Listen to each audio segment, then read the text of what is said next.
presented by The Hockey Shop. Source for sports story, thehockeyshop.com. This is InGoal Radio, the podcast. We are into the Stanley Cup playoffs. We've seen some trends. We're going to get into that. We've also got a great interview today in the feature conversation brought to you by Sensorino with Michael Lawrence, our goaltending coach, with H.C. Logano. He's always got some fresh ideas whenever he joins the podcast. And we will also get into the World Hockey Championship as we say hello to the co-founders of InGoal magazine, David Hutchison and Kevin Woodley. And there's been a lot of goals, but a lot of great saves. How are we summing up the performance of the netminders at the start of the Stanley Cup playoffs? Hutch? Interesting conversation about that before we got going here. And I sort of get the impression that it's what we would call in the geeky science world, the bimodal distribution. I have no idea what that means. Yeah, instead of like an average in the middle and some guys doing really well and some guys doing a little poorly, I think maybe like you raised that question when we started talking, are all the performances not that good? And then we come up with a bunch of names of guys who are actually having some really good performances. Sort of seems we've got guys on both ends of the spectrum. We've got a number of goaltenders, and I don't want to throw anybody under the bus. That's Woody's job, who are underperforming expectations. And we got a number of guys who are outperforming expectations, and I don't know how many guys are sort of right there in the middle. It's a fascinating first round that we've been seeing, and really interesting for goalie fans everywhere. Woody? Well, maybe that's because we've just got so many damn guys in your bimodal whatever thingamajig. True. Like the model is much bigger than we would expect for the first round of the playoffs. Are you kidding me? 27 goalies in the first round already? Like this is not, and depending, we could have number 28 make his playoff debut in Game 7. Tristan Jarry, all of a sudden, a game time decision coming off of the reported broken foot, taking a ton of shots the day before their Game 7. 28 goalies potentially in the first round of the playoffs. What the hell is going on? Some of it is injury, some of it is performance. Some of it is changing up the momentum of series. Some of it, frankly, is curious decision-making by head coaches, but it's been wild to watch. And you're right, Darren. There are guys who have underperformed. Andrei Vasilevsky, the quote-unquote best goalie in the world, is well below expected in the first round of the playoffs. And then I get a lot of, on my regular radio appearances, people asking about Jack Campbell outperforming him. Well, guess who's also well under expected in the first round of the playoffs, but not quite as bad as Andrei Vasilevsky? It's Jack Campbell. How much of this, because when we look at the guys who are at the top of the list, Jacob Markstrom, Jake Ottinger, just having a playoffs, like have yourself a run, kid. Those guys are playing on teams that play with a little bit more structure. Like how much of this? No, that's going back 15 years in time in Calgary and in Dallas. Well, that and series. so, It's but the you know, outlier. we see it a little bit, I guess maybe not from a goaltending perspective because Jonathan Quick's underwater numbers wise too, but he's had some really good performances in there. Like how much is the game just changing? Like we've seen things be a little more wide open. We've got more power plays in the playoffs. As much as the league wants to tell us that the trend has been, penalties being called more in the playoffs for a number of years here, it feels like more of these penalties are actually power plays this year than just, like send them both off and play some 4-on-4. So, and how much of it is teams maybe not being as hard on players in and around the net and as hard on the puck defensively because they worry about taking penalties. And so there is more open space for skilled players. I don't have any of the answers. All I know is it's been a wild first round, and the fact it's going to accumulate with we've got 5 Game 7s this weekend. I can live with that. It's entertaining. And amidst even some of the high scores, some of the blowouts haven't been fun, but even some of these high scoring games, like there's still 5-alarm saves going on in all of them. Like I'm watching Jeremy Swayman right now as we do this in the first period, and they're down 1-0 after 1. But like Sway's made a handful of really tough saves and made them for the most part look relatively easy. So there may be some off kilter numbers, some crooked numbers. But even looking at the analytics, I think some of those crooked numbers are blowouts, right? Like Jonathan Quick he's below expected. Has he been bad, or are his numbers just skewed in a tiny sample by one game where things got out of, or 2 games where things got out of control? Well, exactly. The wins versus losses comparison for Jonathan Quick are extraordinary. the difference in the analytics. And Andrei Vasilevsky, his numbers when you do the deeper dive may not be outstanding, but he's going against arguably the best offensive player in the league this year and a favorite to win the Hart Trophy in Austin Matthews, and then that offensive juggernaut. So maybe he's actually doing okay based on the competition that he's facing. I'm having a hard time. You know, one thing, isn't it what we were also talking about?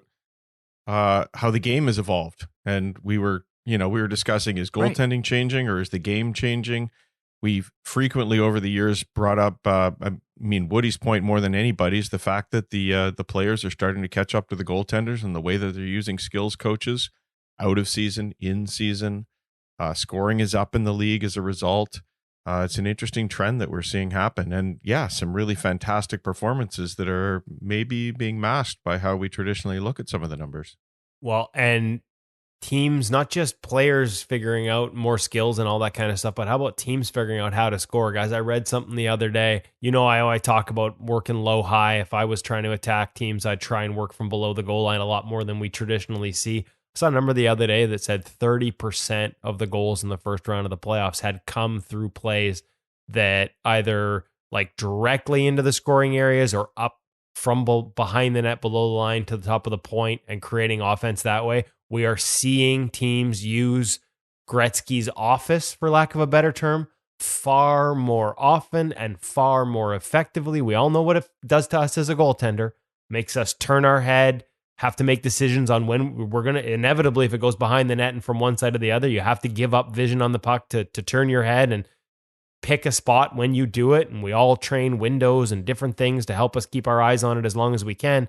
But even when we're watching the puck behind the net, it means we can't see what's going on in front of us. Like, we have to make tough decisions as goaltenders on plays from behind the net. And it seems like a lot more of these teams have figured that out in terms of how they're trying to attack. And that's one of the big increases in offense, is how many teams are trying to generate on plays from that trapezoid area below the goal line behind the net. Hutch, I'd be at the front of the line to tell you that St. Louis is into the second round because of that low to high move. Ryan O'Reilly in particular. Yeah, it's, as Woody said, it's an incredibly effective play. We were just talking about, the shooters adapting in terms of their training. Goalie coaches, what's this summer going to look like? What are you pulling out of your bag of tricks? I know we joke all the time that you're going to see all these goalie schools teaching goaltenders how to defend the Michigan. That is not what Woody means by low to high plays, although it is a sudden example of one. Are we going to be able to adapt, because offenses are changing? It like you said, Darren, it can make a massive difference really quickly. So what are we going to be able to do so that we can learn to combat that? I don't think you need 2-1 games either. Like, no. we've seen some great goaltending, as Woody talked about, and goaltending can be great. Athletes can be outstanding and have an influence on it with higher goals. Yeah, but as long as and I'm absolutely for that if it's coming from the skill of the players and great scoring chances, and let's see it happen. I've always been that guy who hates all those rule changes people want to see put in place so that we get those 1970 goals off the rush from above the top of the circles. We don't want to do that by slimming down equipment and all sorts of stuff. But if I love the changes that are happening in the game, because players, teams are now responding, and now we're seeing increased scoring, but it's done with skill and it challenges the goaltenders, and there's nothing wrong with that, because then the cream rises to the top. The pendulum is swinging, and it's time for us goalies to swing it back. Except the Stars Calgary series is a throwback. So you see how coaches will attack and pressure the offense, and coaches who don't want to pressure and attack offense. And it's a conscious decision. The goaltending has been fantastic, but I don't think Ottinger or Markstrom have been any better than every other series. Well, it's interesting. Statistically, they have a little bit, Darren, but part of that comes from, because they're still facing chances. And I would actually argue that Markstrom in particular, like, both of those guys are having like incredible series, not just in terms of being 1-2, at least among the starters, in terms of adjusted save percentage so far, but especially in Markstrom's case, he's still seeing good looks just after long periods of inactivity. And for both of them, knowing, especially early in that series, that one goal might be one too many because we're not scoring. right? Like when you start a series with a 1-0 game, like the pressure of not being able to make a mistake because you know it's going to be a low scoring series, like the mental pressure that comes with that and the way those two have handled that has been really impressive to watch. But as much as their adjusted numbers still say they're better, we all know as goaltenders that the environment they're playing behind is certainly more predictable, right? Like it is not as chaotic in that series as it is in the others.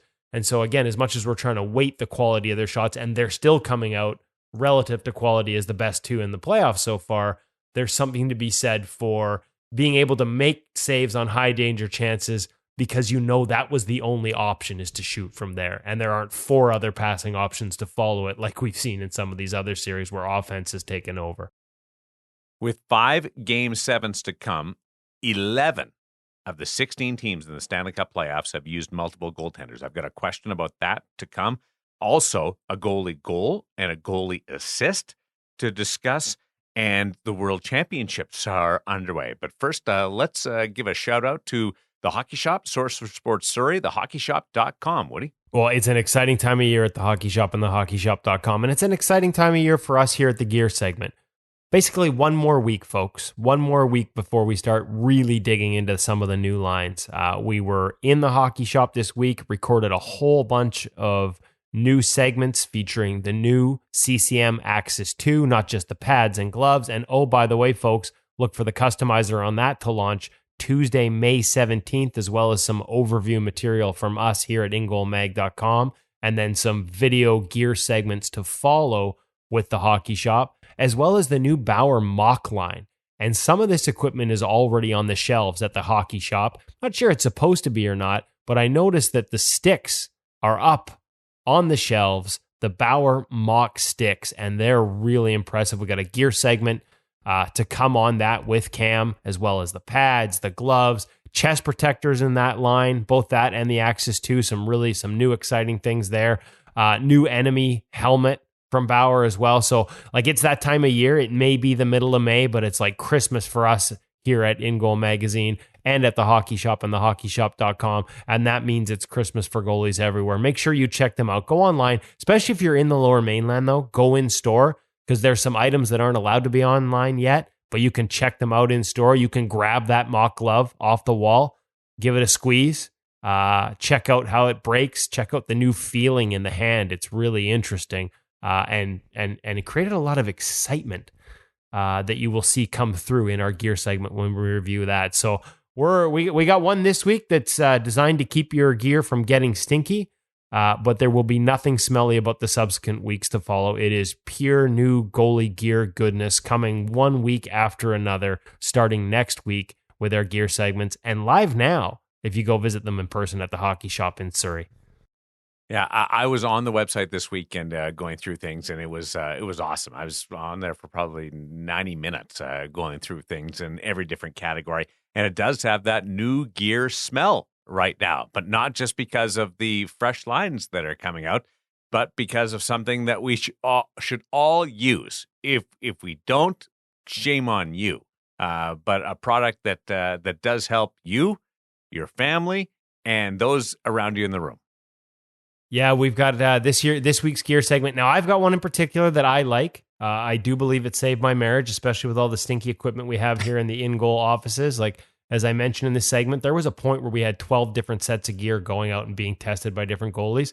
Not all of them have the best hygiene. Some of them have a little more scent to their mitts when they come back. So I had to make sure that smell didn't transmit to my garage. And we turn it over to Cam at the Hockey Shop with some products that will help you stay out of the doghouse, out of the laundry room, and in the good books when it comes to gear that doesn't stink.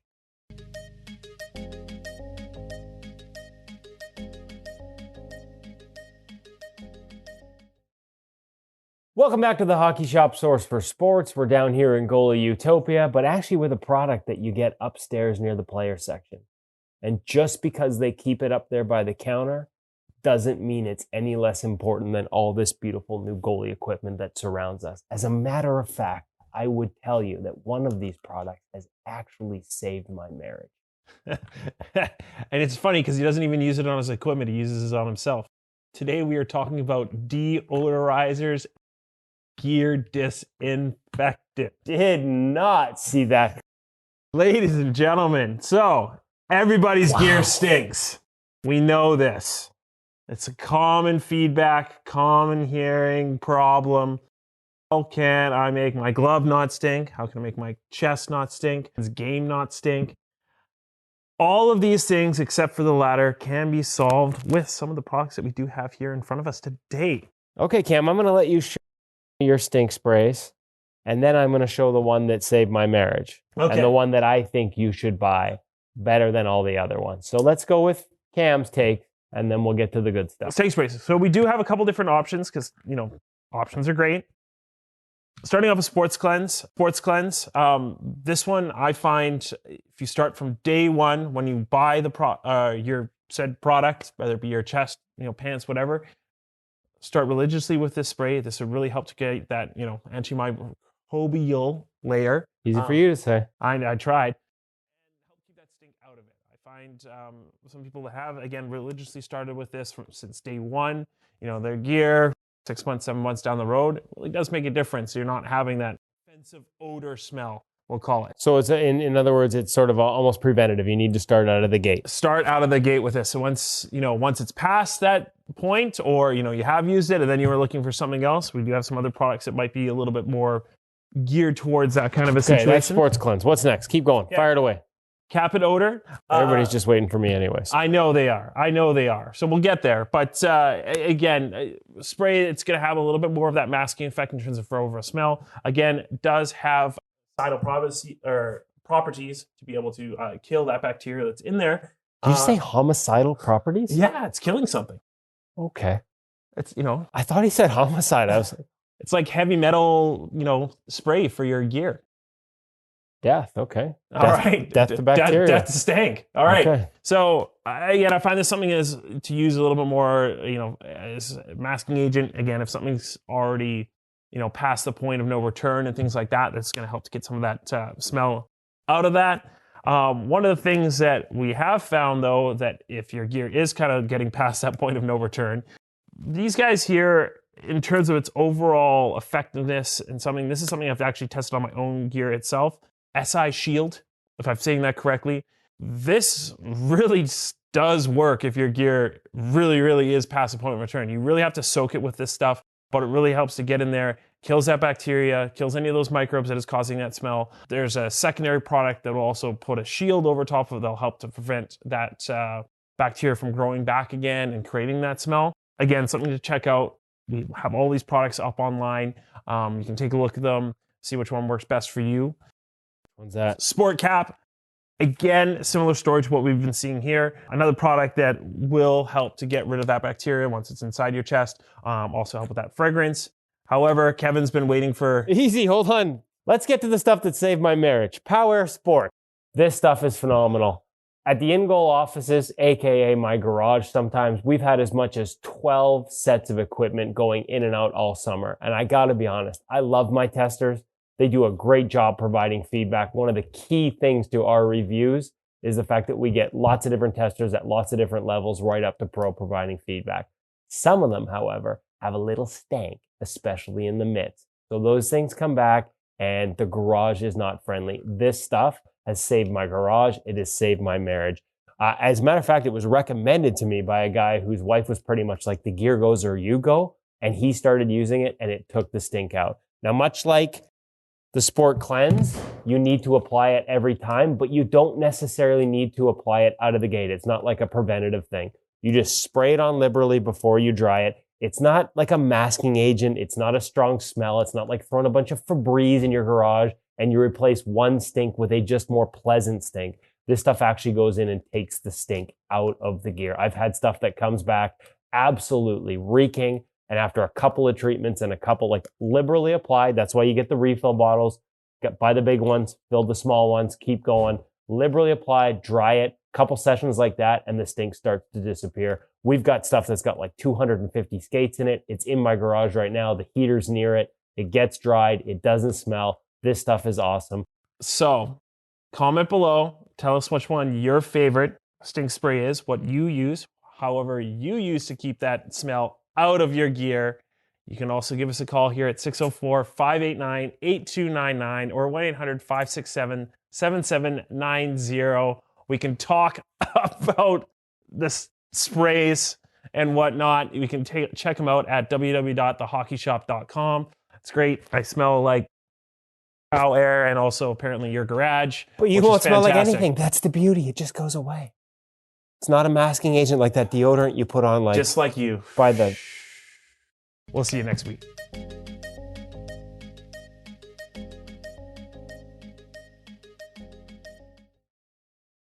Oh, Cam was on fire there. Poof, disappear. He was good, making you just vanish on those. This was an epic week of recording. Cam was on fire. We did probably 7 or 8 sessions in the last couple of days over at the hockey shop, and Cam was on fire.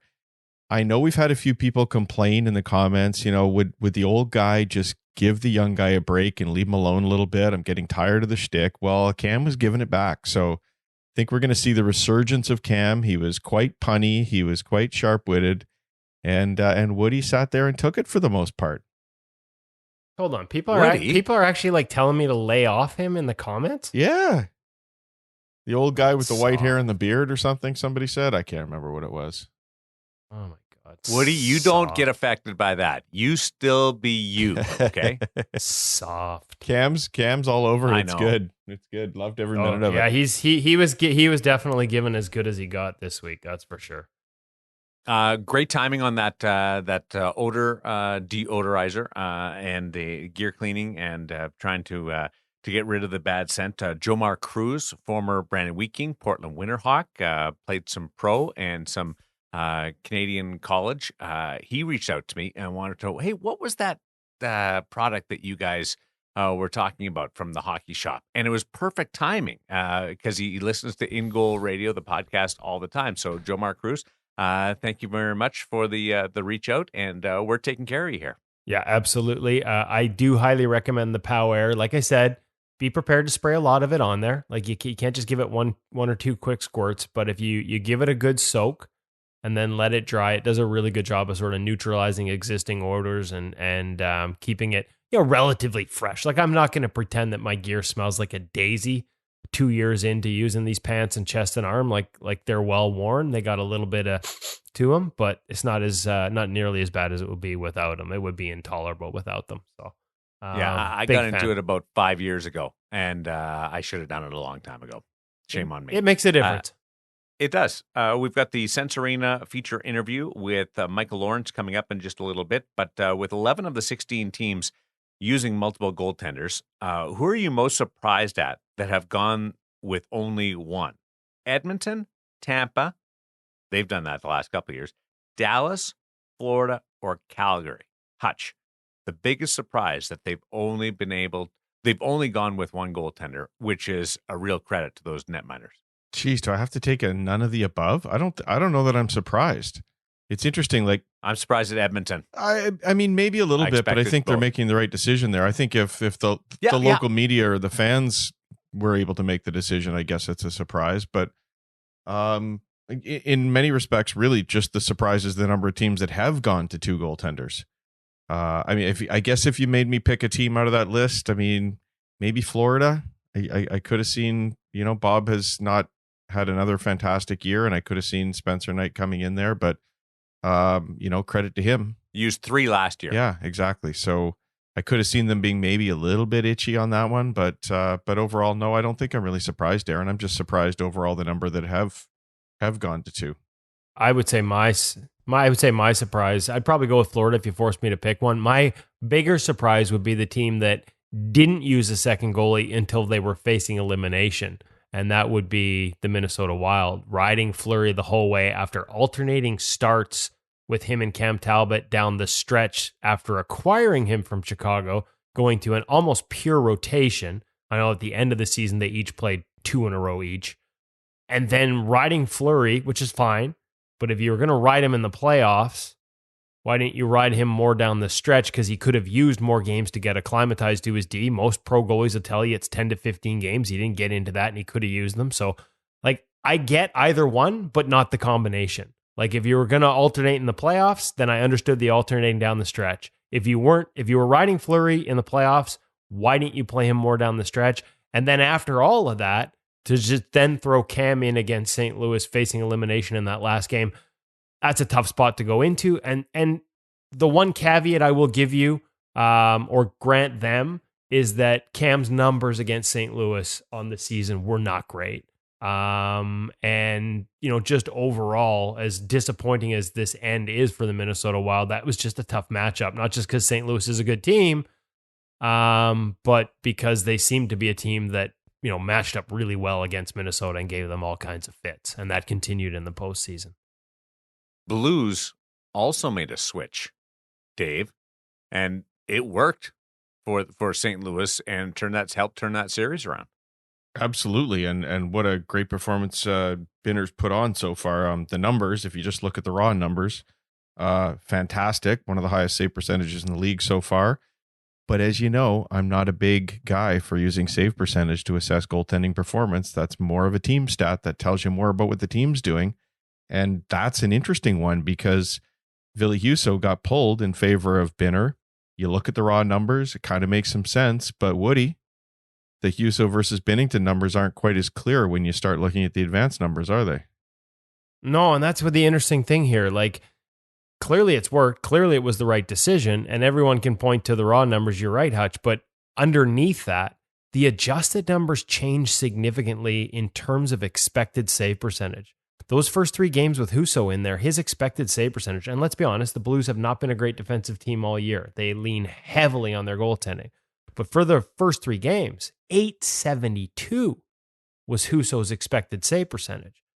For Jordan Binnington, and by the way, Husso was outperforming that by 2.2%, which is like 8th in the league.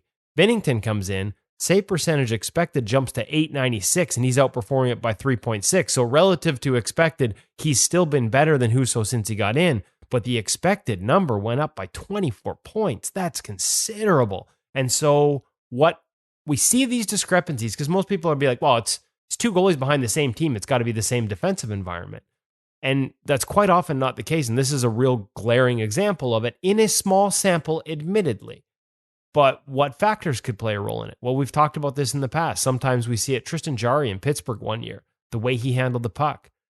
The Lundqvist versus Shesterkin debate in Igor's first year when he came in, the expected save percentage for Henrik was way lower than Shesterkin. Well, one of the reasons was Igor handles the puck so well that he gets them out of their own end. And I think in this series in particular, Binnington's ability to handle the puck and disrupt the Minnesota Wild forecheck has been a big part of turning around this series. Not just how well he stopped the puck, but how well he plays the puck and how that changed Minnesota's ability to generate pressure in the offensive end and help the Blues spend less time defending.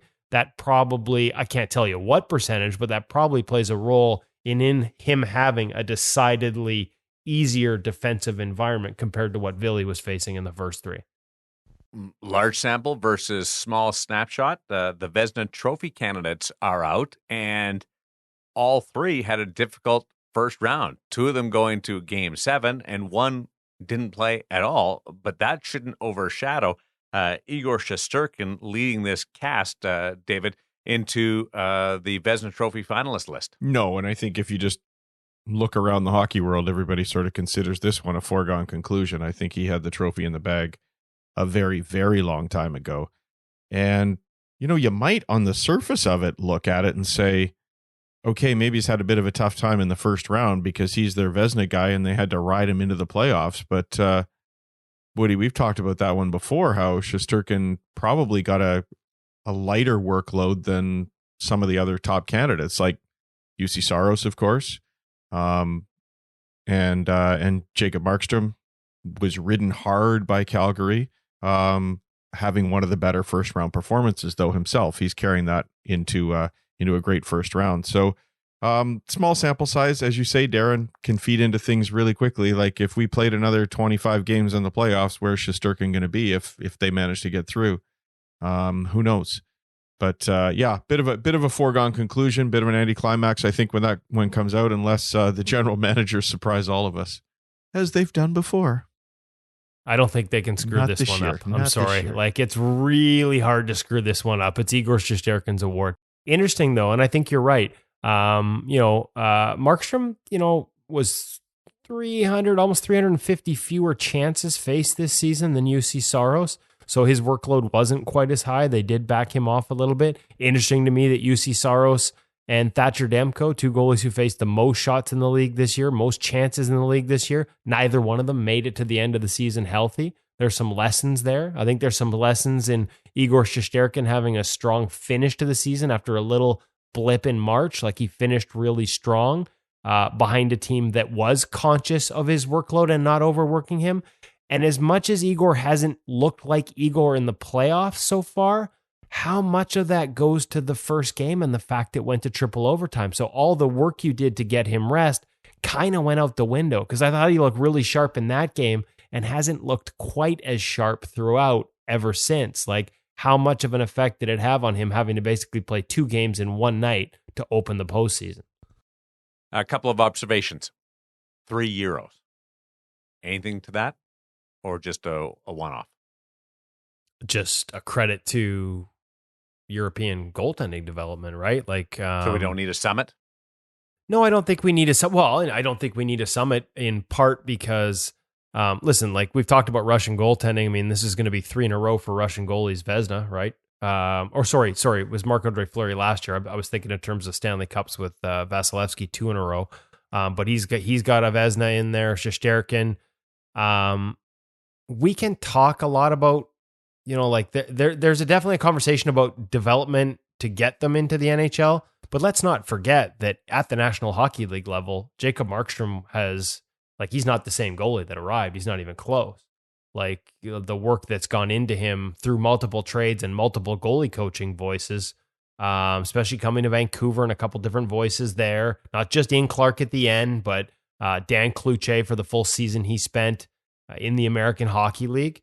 When you look at UC Saros and the impacts there, Ben Vanderklok doing a good job, and obviously Igor Shesterkin coming over and playing with Benny Allaire. Like, yes, we can talk about developing for the foundation that was built on these guys, but in a lot of cases, especially Markstrom, there have been significant finishing touches put on by North American goaltending coaches since they arrived. Like, Markey's game now looks nothing like the one he arrived as a pro with from Sweden. So it is an interesting conversation. I don't think we need to have a summit just yet.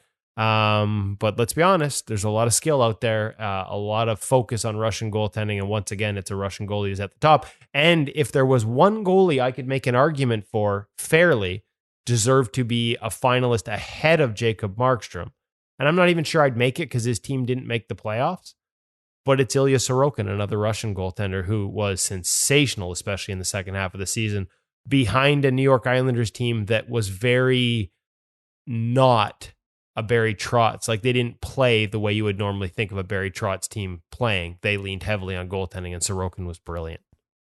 The other thing that I notice about this collection is it's 3 goaltenders that are either taking over right away or a season into their new team's goaltending. And Markstrom acquired by Calgary by a free agency. And then you've got Shesterkin from the King and Saros from Pecorino. All like 3 pressurized situations. These guys were all expected to be the guy, and they've been the guy. Yeah, slightly different situations, right? Markey being a well-established free agent, so I'm not sure that's right to necessarily compare him in the same way. Although, absolutely, Darren, you're right. They're very pressure-packed situations when you're brought in each of those different situations. I think we're verging on our own little internal summit here, and we have to be careful. It would be a great topic to kick around as a full episode at some point with the right feature guests. But for me, one of the things that stands out is with the European goaltenders, they get that opportunity to come into the league a little bit later with a little bit more development under their belt. And it may not necessarily be a product of the system, although I'm sure that has something to do with it, but just the opportunities that these guys are afforded to come in a little bit more mature. You could almost look at the Thatcher Demko situation as similar in that he was sort of overcooked in the minors before he was brought into, the NHL. You could look at Las Vegas, where Logan Thompson's coming along really well right now, but he had that opportunity to go into Canadian college hockey before he came on. Bit of a unique situation. Not like a youngster going into the NCAA and then having to perform. but that Canadian junior system where kids get spat out at 18, 19, 20, and if they don't perform, they're not getting the same opportunities, the same looks. I think the Euros have a bit of an advantage there. Well, interesting. We could use this as a segue because this is one of the topics we get into, maybe not in that exact manner, but when it comes to developing goalies and some of the trends with Mike Lawrence in our feature interview. Mike, of course, now working and has for, this will be, I think he's just coming off his 8th season, going into his 9th in Switzerland overall. But before that, he also spent time in the KHL. So a part of our interview, he speaks to some of the trends at the youth level. And interestingly, boys, to tease it and set it up, a lot of the factors he cites, not just the development and the access to goaltending coaching, but the access to be able to play the position without needing to take out a second mortgage and the cost of playing both minor hockey in general in both Switzerland and Russia from his time there, but also specifically as a goaltender and how much of those costs are covered overseas compared to what we're looking at over here. It is a eye-opening discussion that we'll get to here in a little bit, but it ties very much into what we're talking about right now. It's the feature interview brought to you by Sense Arena VR. Hutch. Absolutely. And we, guys, had a fantastic conversation with our friends at Sense Arena this week. Brian DeCord, their director of goaltending development, and a couple other of the guys who work behind the scenes in developing the product and sharing news of the product. We got together just to talk a little bit about the relationship, and it's been a fantastic relationship over the last couple of years. And as a result, we got a bit of a glimpse into where things are going and where things are right now. And one of the things I've talked about before on here, guys, is I just love that Sense Arena is not just a product you buy off the shelf and it stays static the way it is, but there's updates coming all the time. New features being added all the time. They listen to the feedback from the pros that use it, from the beer leaguers that use it, from the kids that use it, and they put it into the product so that we see new changes coming along. One of the funny parts of the whole conversation, I think, for us guys, was that Brian DeCord held sort of an open office hours where you could book time to come and chat with him about using the system. And he was blown away by how many beer league goaltenders booked time to come and talk to him about their training. Darren, you should have hopped in there and done that. He didn't really imagine how many would be using the system and how many are so passionate about becoming great goaltenders. And I got to think quite a few of them came from InGoal because, of course, we know about our beer league audience and how much they love the position and putting themselves into it.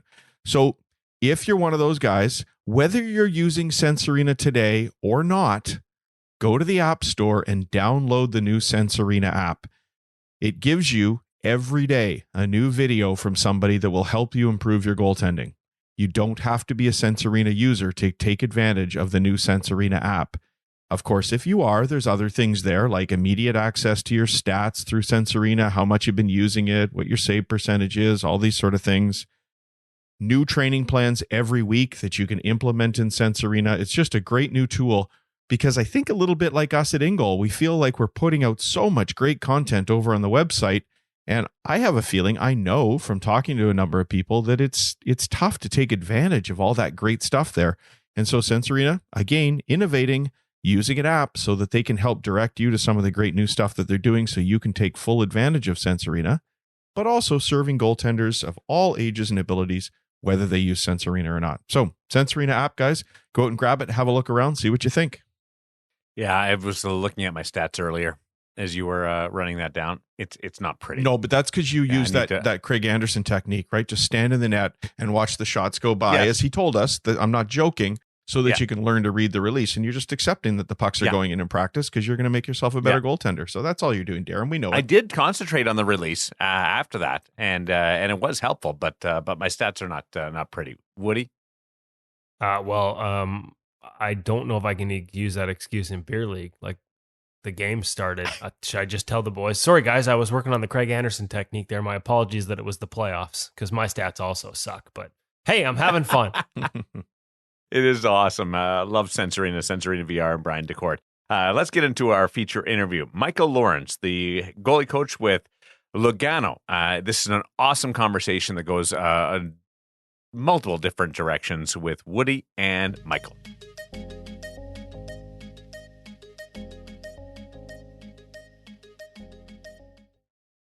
Excited to welcome back to the InGoal Radio podcast, Michael Lawrence, goaltending coach who's worked here in North America through pro goaltending, his private schools and camps that he runs in the summer. Long list of names of kids that have come through there and gone on to pro career.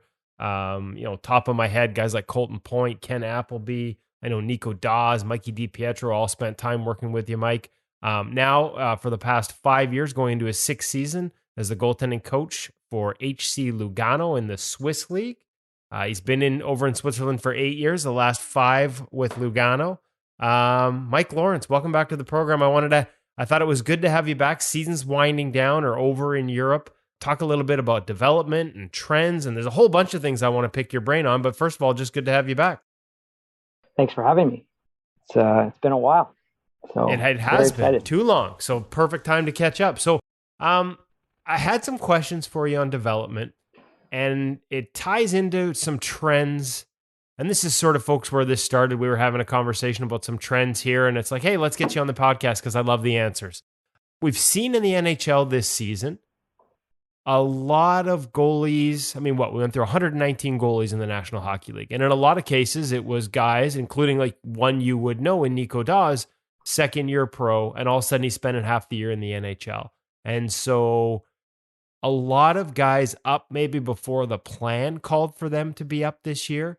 And so it leaves you in a situation where, I mean, it's all about winning. It's all about results in the National Hockey League, but you're also trying to do development work. And I couldn't help but think back to some of your experiences over in Lugano, especially with one Elvis Merzlikins and the work you put in there, because you were trying to build a goalie who could get to the National Hockey League and develop him from a pretty raw talent when you got him to, a guy who could be a number one over here. And yet at the same time, results mattered there too. You guys were trying to win a championship. So big, long-winded question, which I'm really good at. I don't know where to start with it, but that balance, that process, maybe walk me through some of the history that you had with Elvis and what your approach is in that regard, because you're going through it again a little bit with some of your goalies over there the past couple of years as well. Yeah, I think it's kind of just the way the NHL has gone, obviously, with the salary cap and what that means, to your everyday running of a club for management. With us in Lugano, going back to Elvis, we were in a position where you need to win a championship.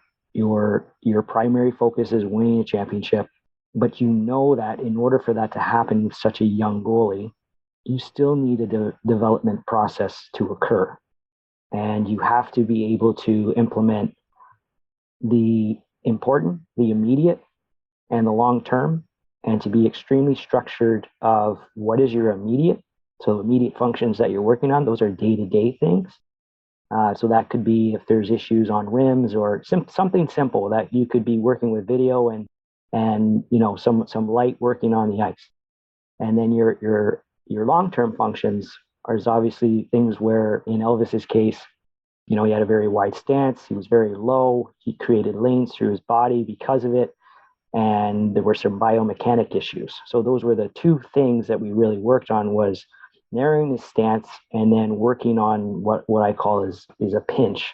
And that is just a biomechanic inside of his hips, where it creates more of a bowl-like look.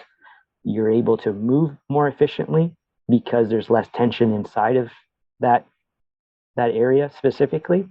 And two is obviously because of, the way you're bringing in your feet, you're physically bigger. So those two things, plus, hey, we need to win games, and having that pressure, the day-to-day of a club like Lugano, that's a mix, and you're seeing that obviously in the NHL, with guys like you said, Nico Dawes and, even Elvis right now, he's in Columbus, he's a young starter. I'm sure him and Manny, there's development standpoints that they're looking at, but really at the end of the day, that organization needs wins, and it's touch and go how you do that. And so that process, there's going to be development, like steps that they have to go through. Are there times where you I guess results always matter, but there are times where you have to understand that the results might not be there immediately because the process is still taking place. And how do you find that balance, not just with your athlete and that process, but also with head coaches? We're like, hey, like we need this guy to go through this because when he gets through it on the other side, we're going to have a way better goalie. But we might have to live with a little bit of pain in the short term. Like, how do you balance that? Well, okay, so the the process that you're speaking of there was, I was lucky because I had a goalie dad in Greg Ireland, and Greg had a son who's a goalie, and he really understood the process of development and what that all was. At the same time, Greg is a really hard coach, and demands accountability, and he's a top notch guy, and with Elvis, you were kind of, the day to day, we were trying to win hockey games, but at the same time, we're very fortunate enough to have a coach like Greg where he understood what we were trying to do. You know what I mean? We would have meetings, week to week about where we were in progress and in development. So, I don't think you're always that fortunate working with someone like that, but, certainly you need communication. You need to be able to work with your staff, include your staff so they understand where you are, what you're trying to achieve. You don't need to most coaches, they care, obviously. They don't want to know all the nitty gritty details, but they want involvement. So you need to have them involved and understanding, to their comfort, obviously, the process and where you are in developing those pieces. And more importantly, it allows them to understand where we are when bad things happen, and you go into a building and you get crushed, being able to take a breath collectively together and keeping your eye on the prize and knowing that this was a bad night, but unfortunately, these are the bumps in the road where you need, for him to be, getting to a point where, your player is able to sustain, the pressures of, an NLA finals and getting you there, so there's a lot to that process for sure. Some of that growth is just experience and maturity that comes with experience. And like you said, that can come through big wins or big losses and big moments and learning how to understand and process them. What about from a teaching side, from a technical side? Have you ever been in situations where it's like, hey, we're working on changing this, for lack of a better example, just top ahead, because I remember when reverse came out, a lot of goalies were working to add it, and that meant what? That meant repping it out in practice all the time. But sometimes when you rep the same thing out in practice over and over and over again, you can default to it a little too much because it's just something you've been doing a lot recently. Like, have you ever been through that type of process with any of these guys where it's like, hey, the stuff we're working on technically, I know once you nail it, you'll be better for it, but there might be some hiccups within games as you try and get comfortable with applying it. And is that something that you can afford to do in season, or does most of that work need to come before a season? Like, how do you find that balance in season in terms of adding new things that, might take a little time to iron out the wrinkles with? So that's a really good point, especially on a European perspective, is because we have these segments. So basically like 3 segments during the year. So your first segment is from, September to about November, and you're playing in heavy bulk. I always find it interesting when, I'm talking to coaches, pro coaches back here, and they seem to think that we don't play, kind of that same grind in the season. Schedule wise, you mean? We do play the same grind. We're playing 3 days a week. You know what I mean? Okay. It's the same grind. The only difference is that we get breaks. We get national breaks during the season for about 2 weeks. So that's how they condense things. That's how they fit everything in. But when you get these breaks, to go back to your question, is that it's a rare opportunity because you get to either look at the functions that are the issue and to really attack them, or you get to continue on with what you're doing and choose. It really depends on the part of the season, to be precise. A November break, I will more likely, if there is a biomechanic issue, if there is a systematic issue like a reverse, that we want to do this in certain situations, that's more likely to be done in the November break, because the amount of reps, you know what I mean, and the amount of games that your starter or your backup, it's not as heavy induced at that time. So it makes more sense as you go. Then you want to take your foot off the gas a little bit, but at the same time you want to be more precise. So you're probably using more video in these areas, and you're trying to get more quality work at the same time, being very, very careful, because if I told you how many practices we have in a season, you would have a moment, and so there's a lot of pound on your body. There's a lot of, it's tough to practice as much as we do, plus the games, in those segments, and you have to be very mindful of it. Do you, from a wear and tear perspective, do you alter your practices in terms of, like, what, again, the example of reverse, just because it's top ahead and we were talking about, it's a position that, you talk about wear and tear, right? There's a lot of strain that it puts on your hips and your knees and your ankles, depending on how comfortable guys are within it. Like, do you have to be cognizant, even of butterfly drops when you're talking about that workload and managing that through the course of a season with all the practice time you guys have? Do you have to sort of alter or be cognizant of how you structure practices, because they've also got to be out there as a goalie, as a quote unquote target for team practice as well? Yeah, and I think that's where, coming into the NLA and now understanding that grind with the experience that I have, we very rarely don't have a third goalie on the ice, and that's something that we're very conscious of.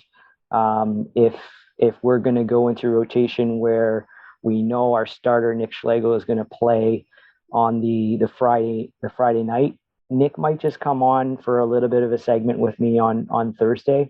He might do 25 minutes, maybe 15 minutes with a simplified drill with myself. And then he might get, maybe a drill or two into practice to get a bit of feel, a bit of flow, and he'll hop off. You know what I mean? And then our two other guys will be on the ice, and then I'll do some work with both of them after practice. Okay, so I mean, are all three of these guys sort of like Lugano level goalies? Because now you're hitting on something that I've been banging over here for a while. The concept of a practice goalie, the concept of, especially this year, like we saw the two goalies who played the most in the NHL this season did not make it to the end of the season. UC Saros and Thatcher Demko both came up with injuries late, and you can't help but wonder with all the wear and tear if some time in practice where they didn't have to be the guy, days off where they could go out with the goalie coach and just do their work and then get off and not have to do the extra 200 drops because there's rush chances down the wing for regular team drills. It's a drum I've banged a lot. Where do you see that, and how do you guys use it? And is it a practice goalie, or is it three actual Lugano goalies that you're trying to still work with and develop? Well, we're very lucky because we're fortunate. We have, Davide Fidani, and we have Thibaut Faton, who, these are young guys. These are 19, 20-year-olds. They both played in the NLA this year. Nick was injured, and it was a situation where, both your kids are just going to have to figure it out, and they were put into situations where, at the end of the day, for the organization, you're many steps forward, and they did very well. So, Davide Fidani played in the NLB for the majority of the season, and he played, a lot for the Rockets. And Thibaut Faton played about 20 games in our league, backing up Nick regularly. And, he's, because of it, as a 19-year-old, he's on, he's going to get attention for Montreal for sure in July.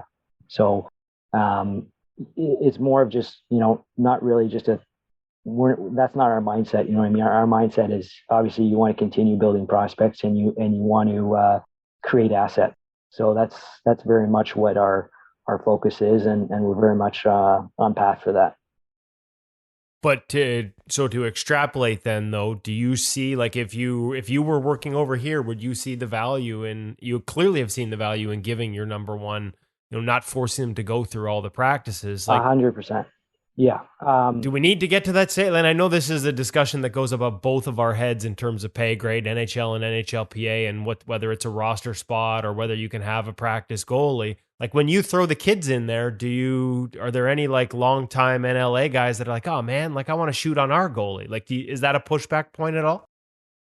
No, I think it's really important to be mindful of these things, and because of the wear and tear of a season, I think as you get more and more experience with the individuals, you're fully aware of what they can and can't do.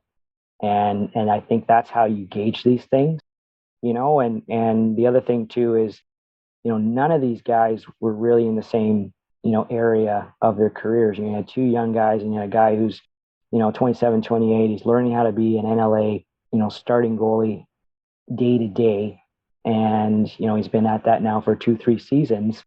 So, your body changes at the same time. Your body changes from, 19 into that, 24, 25 area. And then yet again, it changes, in that 28, 29, 30 area where you've got to do more and more work and different work and prep before you get on the ice. And you've got to be very conscious of this and very aware of this. And it's a growing up process. So for me, it's all about being able to help them with that, and at the same time being extremely mindful about what you're doing and how much workload you're giving these guys so that they can be at their best. Yeah, I want to keep on the development path, but there were a couple of strings I wanted to tug on from your earlier comments surrounding Elvis and sort of how you found that balance, and in particular the two key points. One, you mentioned the pinch. The other one was sort of narrow stance. I mean, the latter, I sort of have a concept of what the goal would be and what might have been happening there. So let's start with the first one. Well, you talked about it a little bit, but if we can describe it a little more, like, can we flush out the pinch and what you mean by that when you talk about biomechanics and sort of trying to open up freedom of movement within the hips? Like what you mean by the pinch, and when you talk about being bowed differently, help me out with that, because there's probably a lot of listeners that their eyebrows raised when they heard that.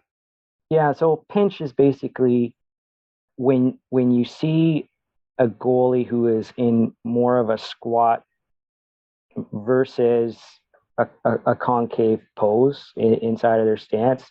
The squat, the issue is that, the way that your back comes up to almost a 90, and the way that if you're in a squat, you're most likely to be wide.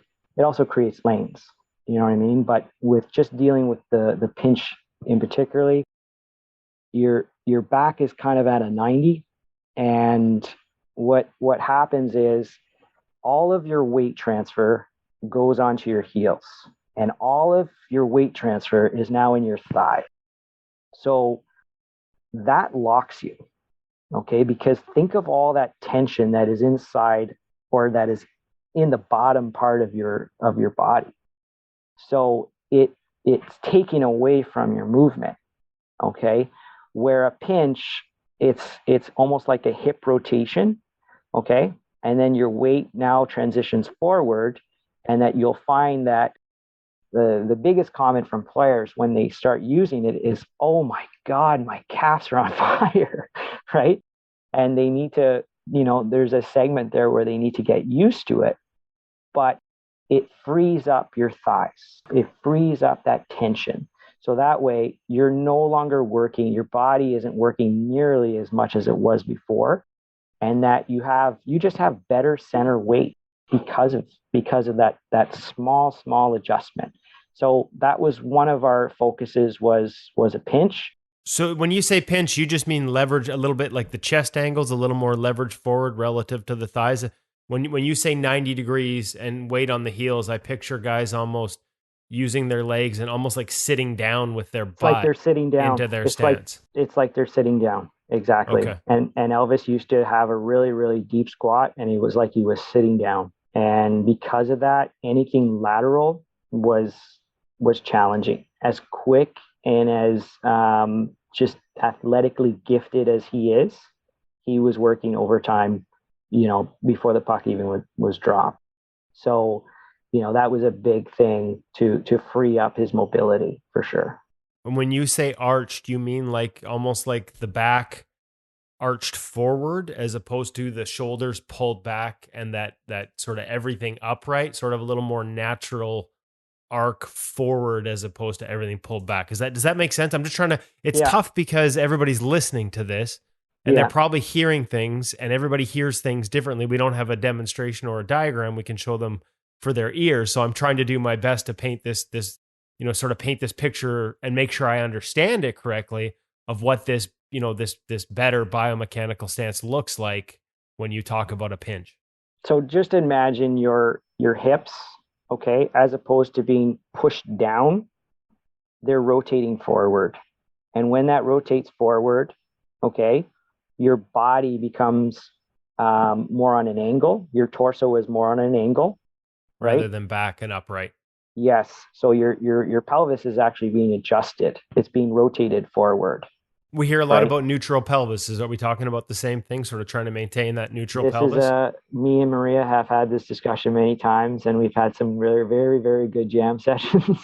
And it is literally the exact same thing. That was our conclusion. Yes. Okay. And that's the thing. When I heard it, it almost sounded like when I think of a pinch, I think of sort of, like, because what you don't want to be is too far forward to the point where you create a pinch point in the hips. That's a negative, right? So can I just stop you right there, because the way that I feel that we've been able to help guys is by actually using med balls on the ice, because the med ball, you ditch the stick, and the med ball helps you find that weight transfer extremely naturally. Because like what you're saying, if you're too far forward, with a med ball, you're going down for the count, right? So you really learn how to level it, and you really understand the feeling. And it's like anything else. There's hours and hours and hours that go into that and recognizing a pinch. I have endless video on Elvis and even Nick Schlegel. Nick Schlegel he is not a very big guy. He's 6 feet tall. But he used to play, pretty small, and that was something that we really worked at, was allowing him to hold his feet better and to have a little bit more of a pinch rotation so that he's just bigger on the puck. And when you're dealing with smaller goalies on the scale of things, having those biomechanics and updating them and continuously allowing them to have good feel. You know what I mean? Like, your goalie might be playing outstanding. He might be doing such great things in a segment, like what we're talking about. It's week 4 here and Nick's on a roll. But if we have it 2 days, it doesn't mean on a Monday morning that I'm not going to bring out the med ball just for 5 minutes so that he has feeling, and he has that understanding of where he wants to be and that comfort. I think that's always something that, once they start getting it and once they start understanding the importance of the visual effect that it takes on a shooter, especially, you'll be amazed of how much, as much as they don't like to see the med ball, sometimes they appreciate it in a different way. Well, my eyes are like bugging out right now because you mentioned video, and as we're having this conversation and trying to describe it for audio listeners, I'm already envisioning an article at InGoalMag.com. So I might be begging you. I might be begging you for some of that video, Mike. I did want to ask you though, like medicine ball. You talked about using it. Obviously, we've seen it used over here as well. I think the first time, at least it sort of gained popularity when we saw Mitch using it. Mitch Korn in Washington. I think that's where we sort of, and there probably were others that were using it before. You may have been one of them, but that's where we sort of started to see some traction there. Ironically enough, the idea for him came from hearing Antiniemi used to take a 25-pound weight and use it like a steering wheel in front of him when he used to work in the off season. So same type of concept. Walk me through how you use it. Obviously, you're talking about that feeling and achieving that feeling with the stance. Are the guys just holding it in their bare hands out in front of them? And what are we talking about? Crease movement patterns? Do you do some low shots? You help us out with how you use medicine balls. Probably a lot of coaches, because I would imagine too, you got to be careful. You could overuse it or use it in the wrong way. And like you said, if the balance is off or whatever, you could end up creating a whole bunch of bad habits because they're not in the right position to start with. Yeah, so I'll start using it in streamlined movement. So movements which are, very basic pattern. Imagine, a goalie on a blue line and he's going blue line to blue line, or if it's a shuffle, he's going to a very short distance just on a line. If it's a T push, it's not a crazy arc. Very simplified movements to begin with once you start using it. I feel for our players that we've used with these different biomechanic issues, it's easier to start with even just gloves. You know what I mean? Where they're not goalie gloves, they're just player gloves. You know what I mean? Just to keep their keep their hands warm. And being able to gain that feel and sense, because again, it's a very different thing. This is something that, if you're going to start doing it, you're going to start doing it as a coach and as a player. You're going to really have the buy-in in summer, and you're going to have that freedom to explore things. So we start with very simple movements, streamline, as I call them. And then as you build, yes, you want to get into the crease. You want to get into real movements, realistic movements, creating pressure on those biomechanics that you're going to have, and keep, sustaining through game pressure. So that for me is a very important thing, and it's everything when you're looking at these, development points. Okay, so the second part the second thread I said I wanted to pull on was the concept of the narrower stance, and it sounds like in some ways they're related. When you talked about getting locked in low and wide, I'm always it's sort of the phrase, and I know you would have obviously worked with him because or gotten to know him a little bit, because obviously Elvis was one of the Blue Jackets prospects when he was there as the goaltending coach. The phrase that pops into my head every time when we talk about narrowing stances is Ian Clark going too low, too wide, too soon. And it sounds like some of that would have related to the biomechanics and being upright and sort of widening out that stance based on the way he set everything else up. Walk me through the process of narrowing a stance. And it feels like that's become increasingly important for goaltenders as the game has become more dynamic east-west and faster east-west. It's harder to keep up with that if you're locked in low and wide too soon in a sequence. Yeah, well, it's definitely something I've always believed in, and coming from Ombre, when I had the opportunity to go to Lugano, I knew that obviously the project was Elvis, and clearly, being able to see him for 3 years from the opposition side, you knew the problematic areas. And once I got to Lugano, I've had several pages of Mr. Clark and myself having dialogue back and forth. He's a very detailed guy, and I certainly appreciate that. And those were definitely, the issues that that he was pushing, and that clearly there was a really good partnership there of understanding where he needed to go. But again, my job is to win hockey games in Lugano, and you have to decide what is going to be which of those things you're going to be able to win more with by the time that you get to playoffs, and be able to, be incredibly good with the math. And right, because you probably can't you can't say to him, "Hey, we're changing all this." Like it's all changing this year. You have to pick things, right? No, but Ian was really good at that stuff. Like he was really great to communicate with, and he understood what we were doing, and he certainly knew where we were in our season and the club and the team that we had. We lost in Game 7 in the finals, 1-0. It was a heartbreaker. but Ian was very, very aware of where we were as a club, and certainly was fun to work with, in the sense of wins and losses, and but at the same time doing the right things for Elvis's development, and knowing, yeah, this should bring you to here, and you should win more games with this, and this, right? So, and we've heard Elvis. We had him on the pod. I think it was last summer, although time is a flat circle since the pandemic. Maybe it was 2 summers ago. They're all the same now. And he talked about that. He talked about perimeter feet, which is, I know, a phrase that you use, and I think of that as a narrower stance when the play's on the perimeter. Why that's important for you? Are there zones around the ice where you can sort of maintain that perimeter? Is it different for every guy where the perim feet apply? And when you get into more of your save selection, we've talked about different multi-stance systems. How does it work for you? Does it apply to everyone the same? Like, does every guy need to have a narrow stance when it's on the perimeter to an extent? Is it, a universal thing? How do you go through teaching those different sort of phases of stance and setup within the zone for a goaltender that, I think a lot of guys, even at the pro level, I still see it. As soon as the puck's in their zone, they're locked into save execution. Sometimes I would argue prematurely, but every goalie's different. Yeah.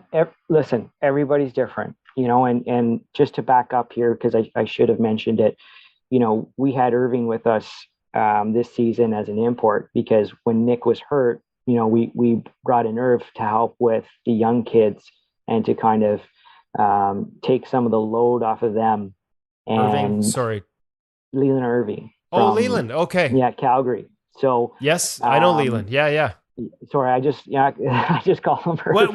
When you say Irv, I kind of thought I knew who you were talking about, but I hadn't pulled up a roster, so I wanted to let our listeners know. Leland Irving, former Calgary Flames prospect. Former Calgary Flame, yes. And very good guy. Sent me a text message last summer from a golf course up in the interior. He had found an InGoal magazine ball in the woods, and he just assumed it must have been me that parked it there. So one of the good guys. He could be a pro golfer. He is that good. Yeah. That's why I was surprised he was in the woods at all. Yeah, exactly. What are you doing in the woods, man?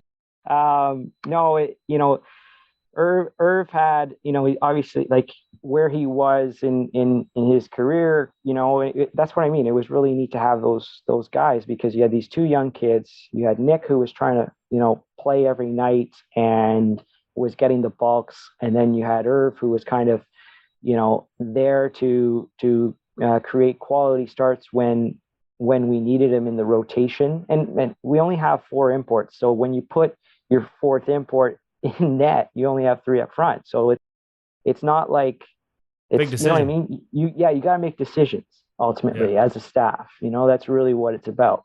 And the way that we're built is we're really heavy up front with our 4 or 5 forwards as imports. So you rely on these guys to score goals ultimately. So, but Irv was a very wide stance, and I feel like we worked a lot, and he really bought into the idea of being able to bring in his feet, make his frame bigger.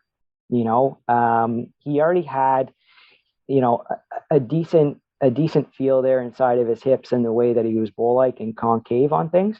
But it was literally just creating that awareness of visually, this is what this does to the shooter. You make shooters second guess things when they see, large images in front of them, and going to, what you were talking about with the systematic spots, is that, working with Irv or working with Elvis or Nick or anybody, it's giving them spots. None of the system, it's never always the same for all these guys. It's different, and it's based on comfort. There was really 2 spots that we want to focus on with Irv. Nick will play a full system, where he's really very, very good at having his feet down, letting play develop from the outside, not making extra movement from those situations. He's tremendous. Thibaut Faton, same thing. David Fidani is going down the right path with that stuff. So, I mean, none of these guys have the same thing, but you're building a system of simplicity for the guys based around those areas. Yes. Here's a question for you, and one we haven't asked anyone else before. Transitions from a narrow stance into your save stance. And I know for some, there's a middle point. For some, it's a fluid thing. For some, there's a second stance. Like everybody has a different theory. And like you said, every goalie's different. So how they transition will vary. And when they transition will vary. Mm-hmm. But sometimes I've seen guys who go from tall and narrow into save stance, like one to the other, bang, bang. And it's almost, I don't want to use the word a tell, but if I was a shooter, I'd be looking for it because there's sort of, it becomes too, I don't want to say too, but it can become so distinct, but it's like, okay, boom, he just went into save stance. Now I should pass because he's locked in. Like transitioning from a narrow to more of a save stance. Are there ways to teach that so it becomes less of a sort of one to the other?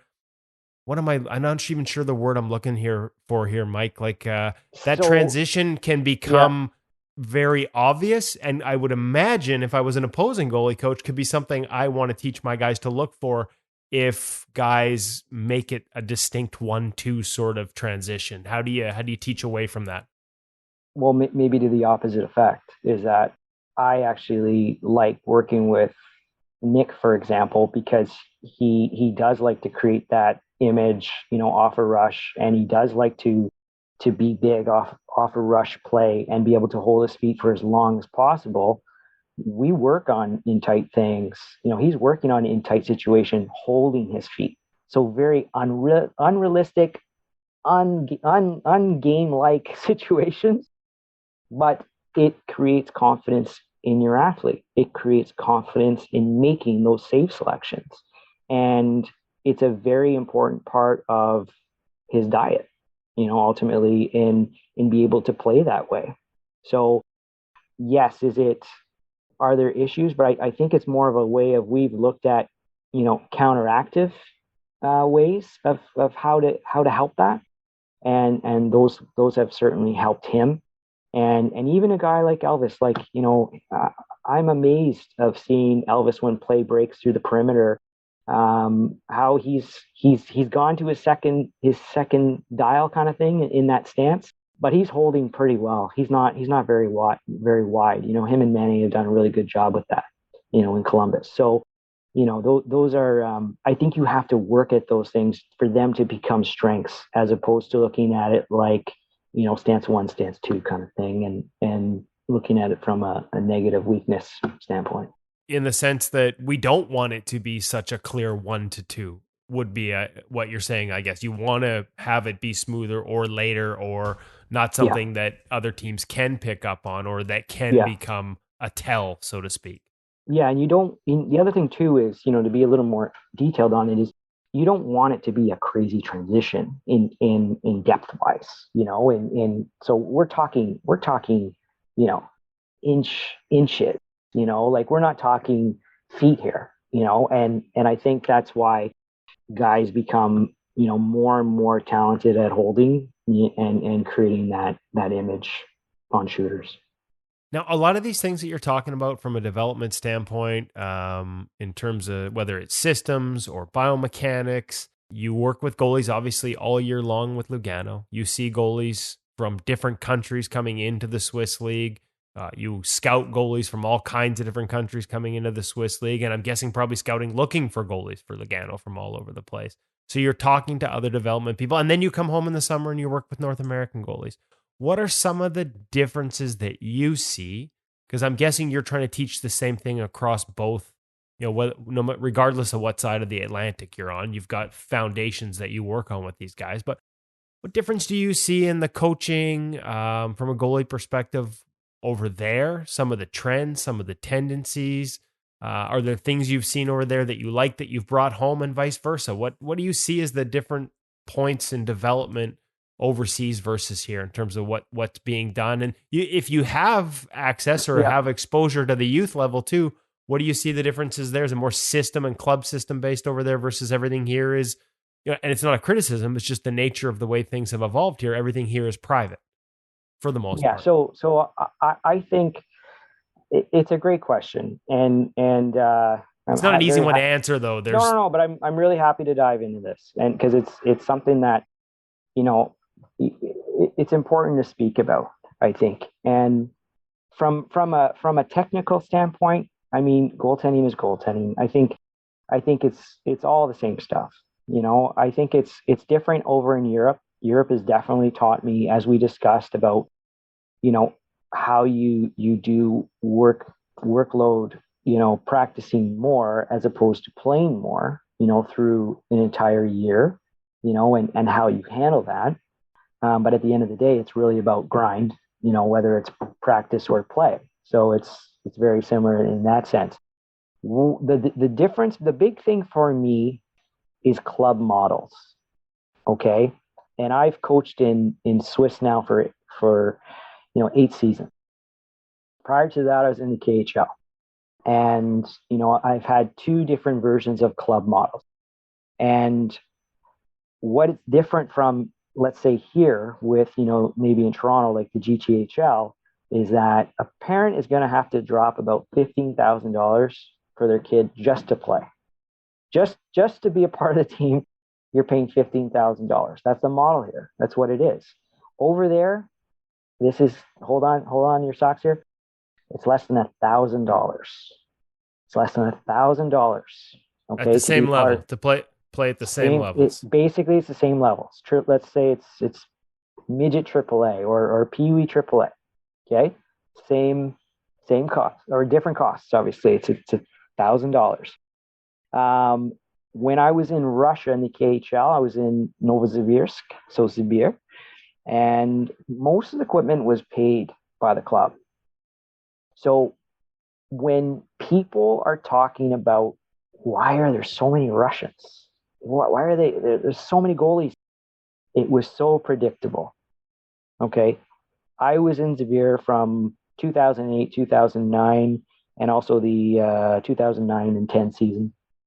And just in those 2 years, the development that you saw occurring was so unique from different standpoints. Like I was focusing on cuts and T pushes and AA movement shuffling, BB movement shuffling, teaching them a little bit of systematic things, power legs, you know, getting up on the right knee. So following your rebound, you know, using your vision, using your torso and your hands to be able to make those pivots and find your rebounds. So this stuff to them was earth shattering at the time, but what they were doing was they were paying foreign coaches to come in. We were coaching at that level.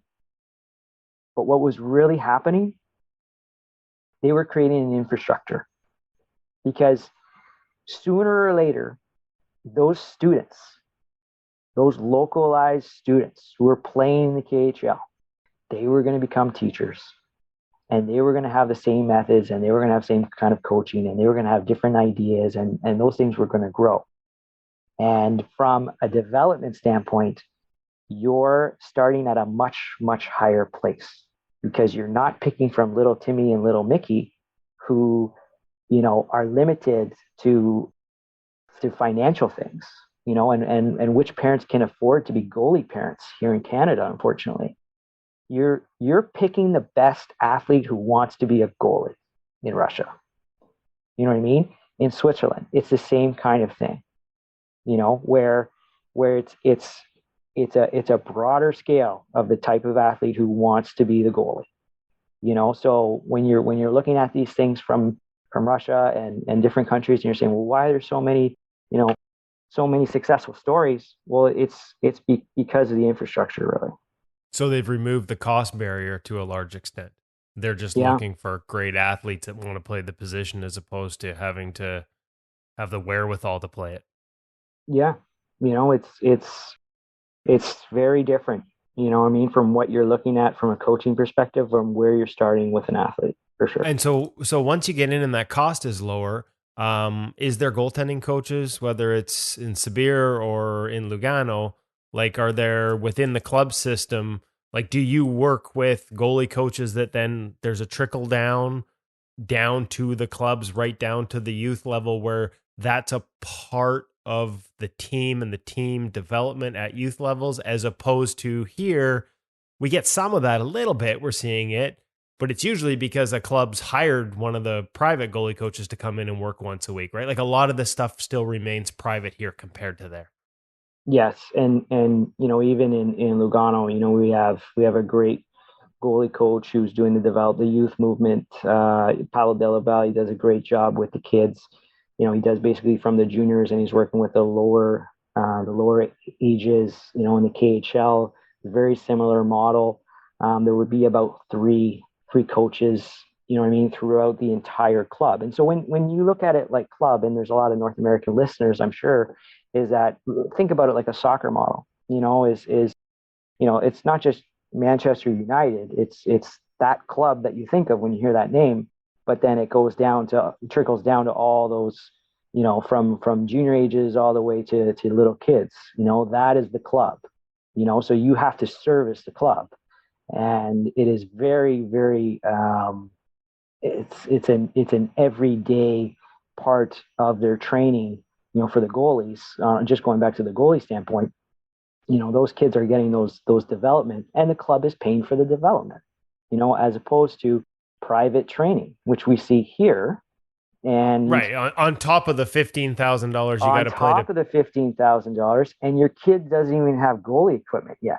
You know what I mean? Like, that's not cheap. No, knocks on wood that his daughters both decided to do other things. Yeah, exactly. So it's a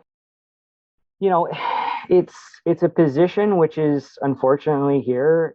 It's highly depends on your financial status as a family. Where over there, again, there's better tools which are at your disposal to be a goalie if that's what you want to do. Do you see a difference in approach, style, technique wise? Like we've talked about sort of overarching development keys and access. What about in terms of style of teaching, focal points, maybe at a young age? You talked about Russia. We've heard a lot about sort of some of it can even be called old school. Talk to some of the goaltenders, guys like Alexander Georgiev, like he remembers being a kid and it's just not seeing a puck for 2 hours, right? Just skate, skate, skate. And some of it we would now say, oh, it's old school skating, but edge work and mobility and all these things that he gained. Like, do you see different approaches to the actual position from younger ages in particular? Again, this is outside of your area, but I'm not sure how much exposure you would have had to say sort of some of the lower level coaching or lower age coaching, I should say.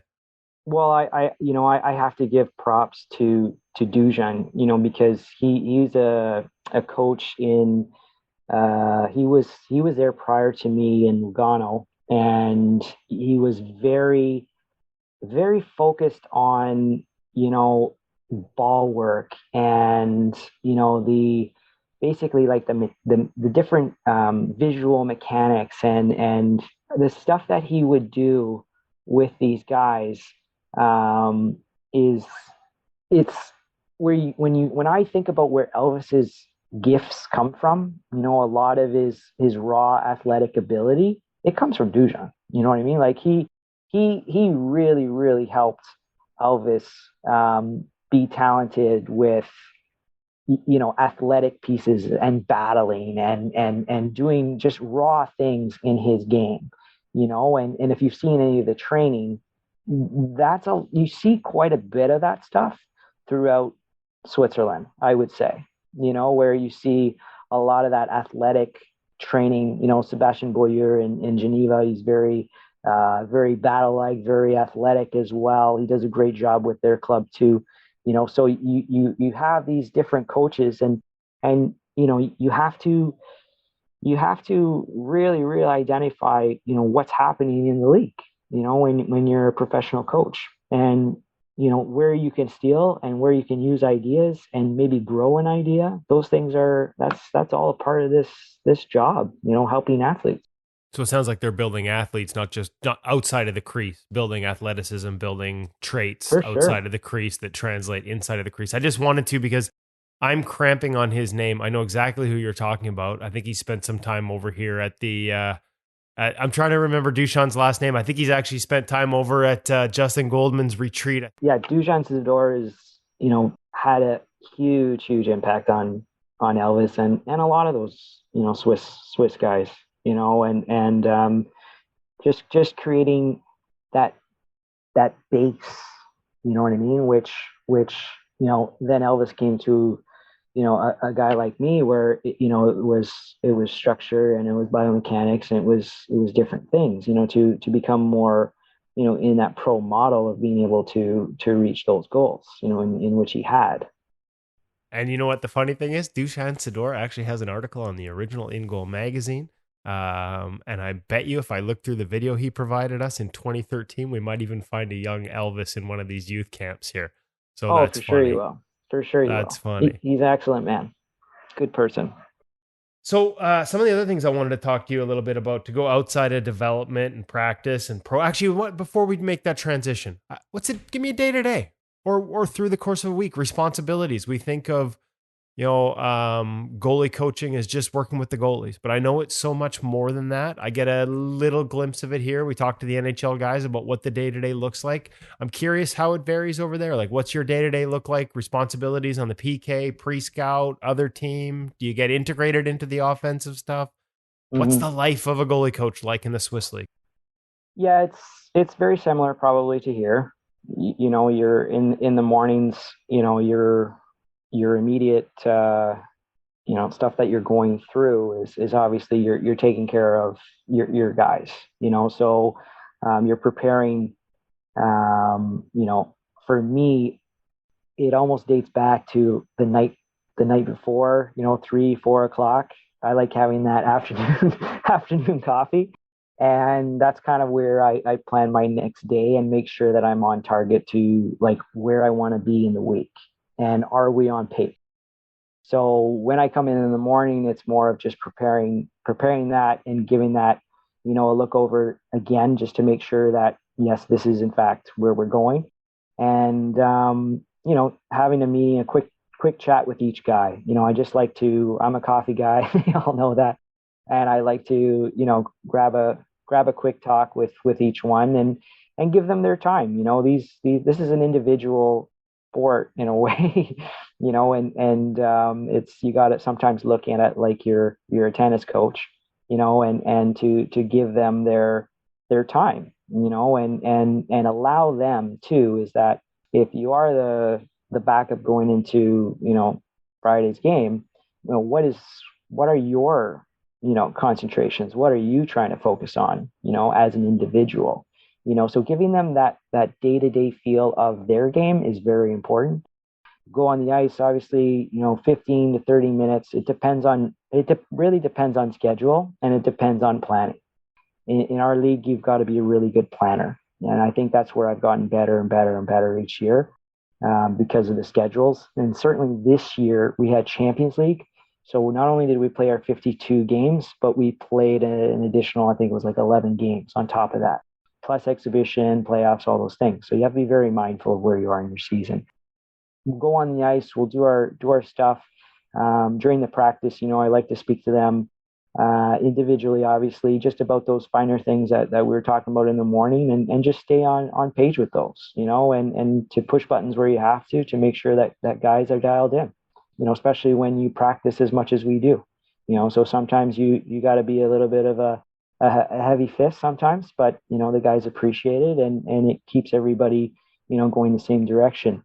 In the afternoon, I would say, I give them quite a bit of space at that point. They're pros, they're going to go do their thing with their families, or, girlfriends or whatever, wives, kids, whatever. And in the afternoon, then yes, it's very much about our prep as a staff, looking at PK, looking at, opposition, focusing in on your analytics, that you're trying to, make sure that everything is balanced out, and that, you're updating things. And, I have a very good relationship with Thibault Chatel, he is a analytics guy based in Montreal, and he's a banker by trade kind of thing. He's banking insurance by day, but we we're always in communication about our guys and certainly the league, looking at from that perspective too. Well, actually, I had him. He was last on my list of the things I wanted to talk to you about and the way you guys have worked together. But first, I wanted to ask before we get to that. So it would have been a perfect transition by you. But the one part I wanted to ask first was, and maybe this ties into it, how much are you working with the rest of the coaching staff on whether it's like, are your goalies in the PK meetings? Are you guys all working together in terms of what lane who's taking away and all those types of things?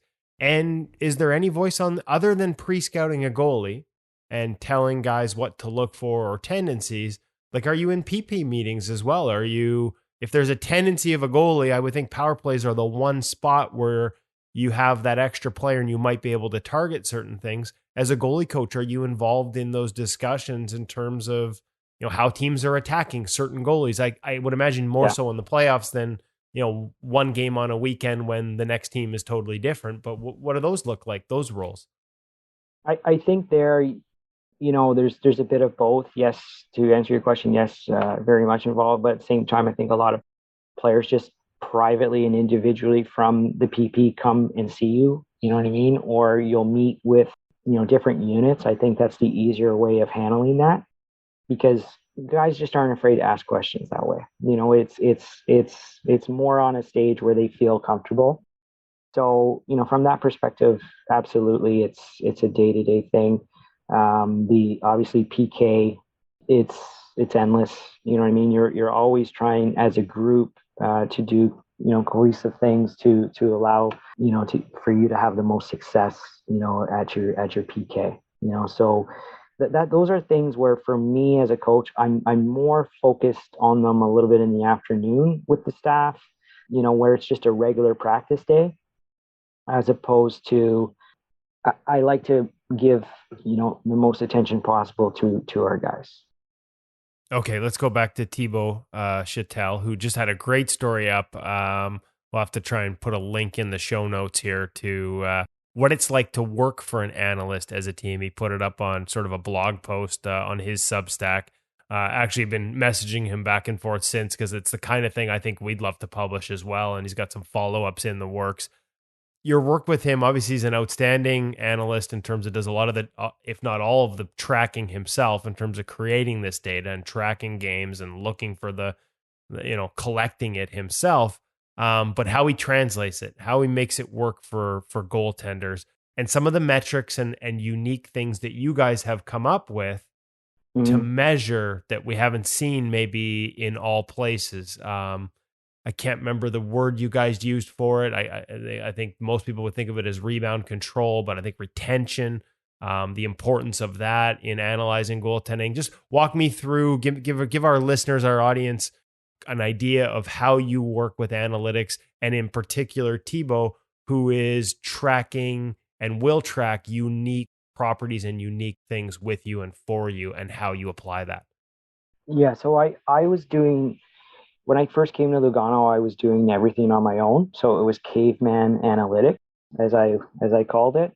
And, it was great because you were so in tune with the league because you were tracking. So that was, on my day-to-days, that was usually part of my morning. And then a bulk of my afternoon was just tracking watching all the game.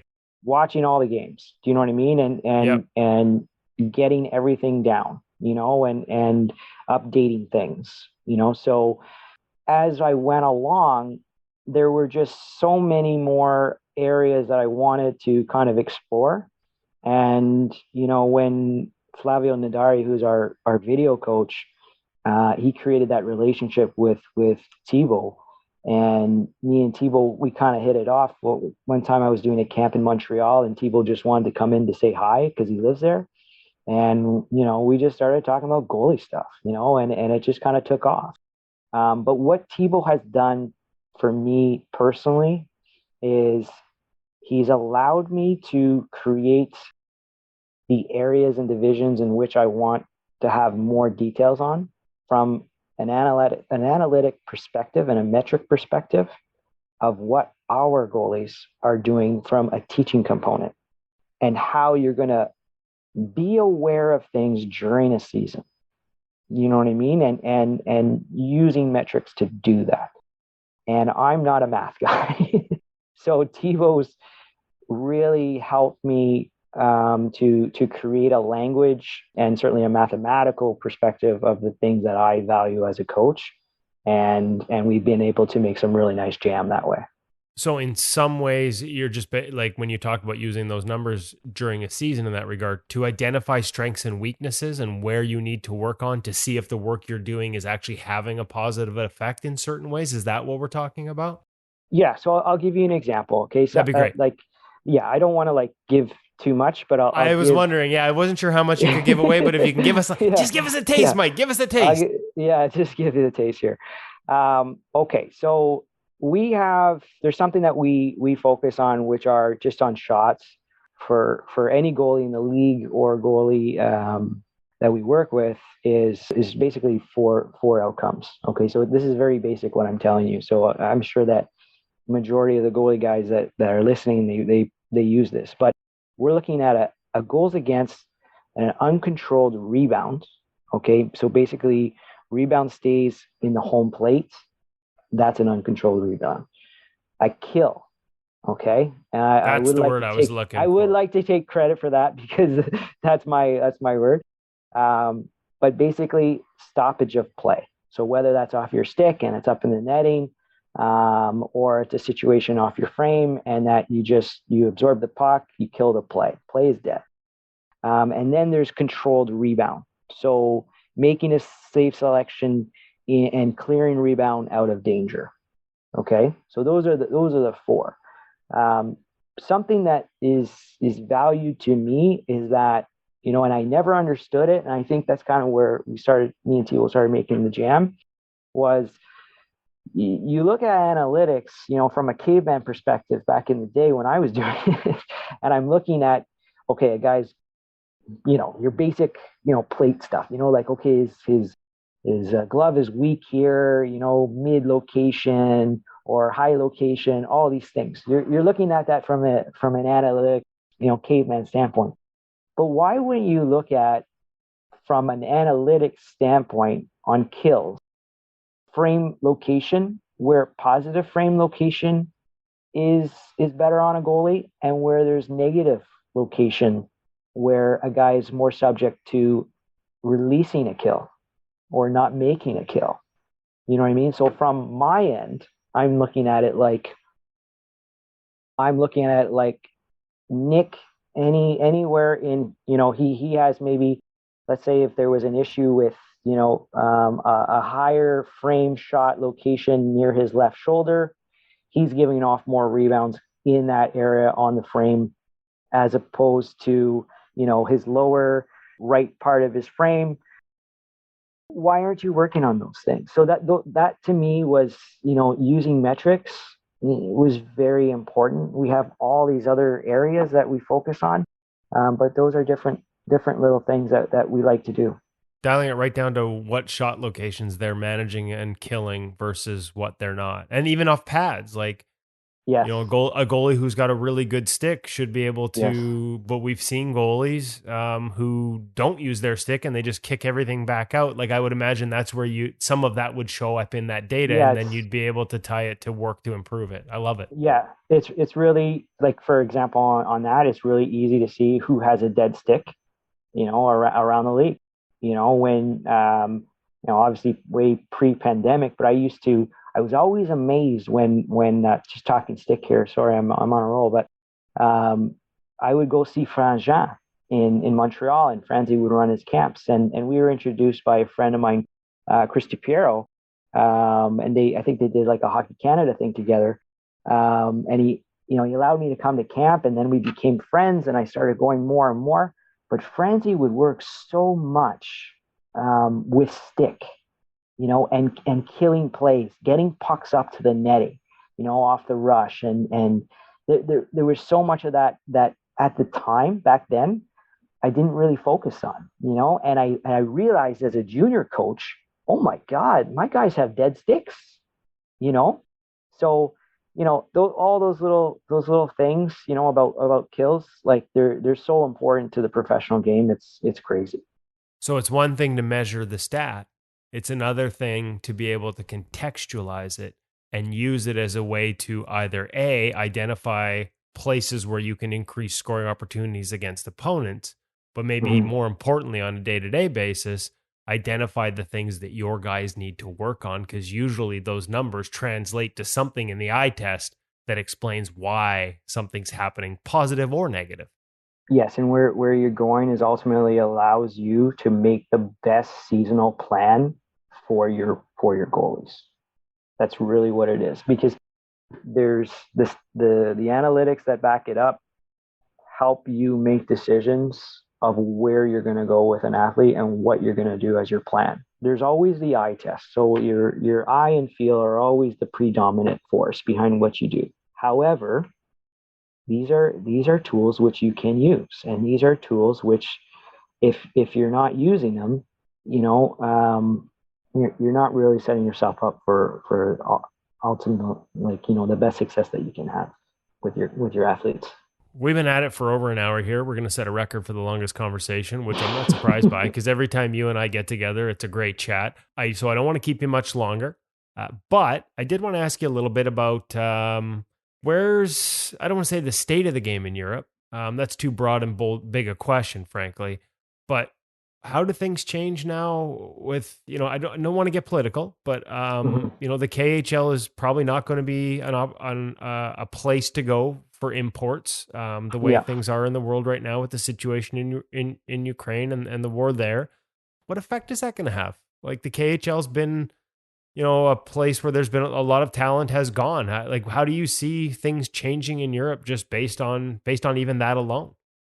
Well, there's no question that it's going to impact the market. Just talking from a perspective from, Switzerland, the 2022-23 season, we're shifting from 4 imports in our league to 6. So it's going to create more jobs, for foreigners. But at the same time, there's an obvious shift from the KHL. Now, what agents are seeing, though, however, saying that, is the KHL is still, to this day, the highest paid league as an average. It's lucrative. It's not changed, because you have to look at it from a perspective of, all the players that are on your roster. And to this day, as a Russian player, it's extremely lucrative. As you said, the ruble is your currency. That's your life, so your life really isn't changing much. From a foreigner's perspective, yes, there's obvious concern, getting your money out of there, right?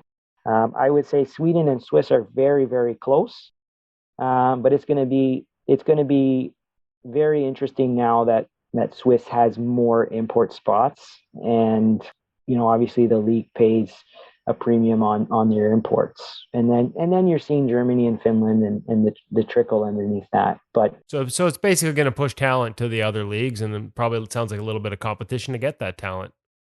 It is, and you're going to see, what we're seeing right now, obviously, is just in the industry, is families are going to be, and that's the key thing there is certainly if you're a young guy and you want to roll the dice, you know what I mean, and try to make money out of there, maybe, but you're seeing a lot of families that are thinking, we'd rather go somewhere that's, secure and not have to have all those questions, so the leagues outside of that KHL, they're going to get that much better, and it's going to be highly, highly competitive for import spots for sure, because there's just such a shift.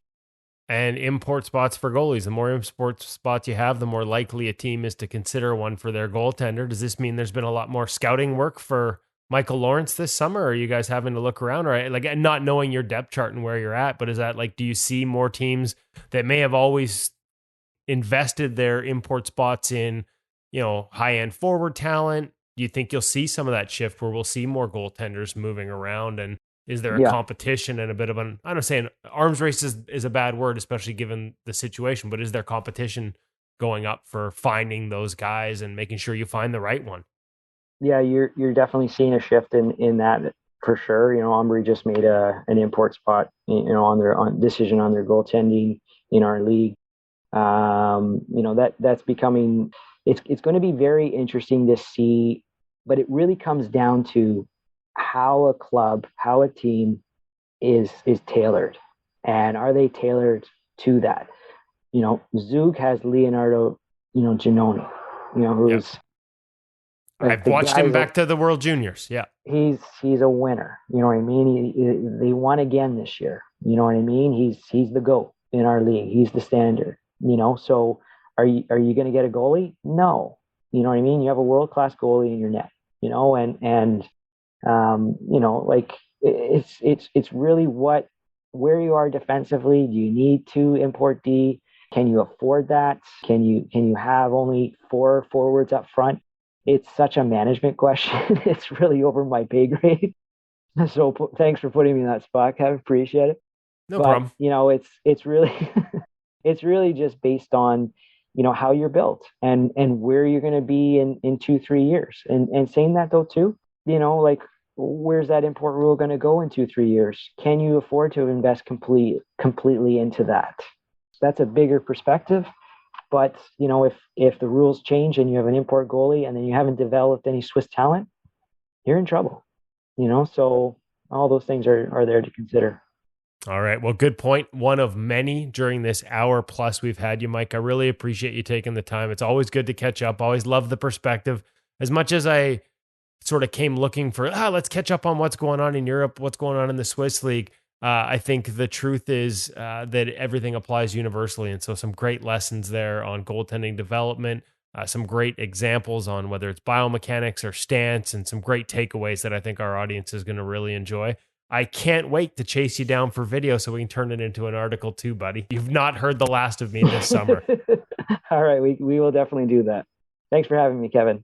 Appreciate it. Thanks, Mike. Really enjoyed it.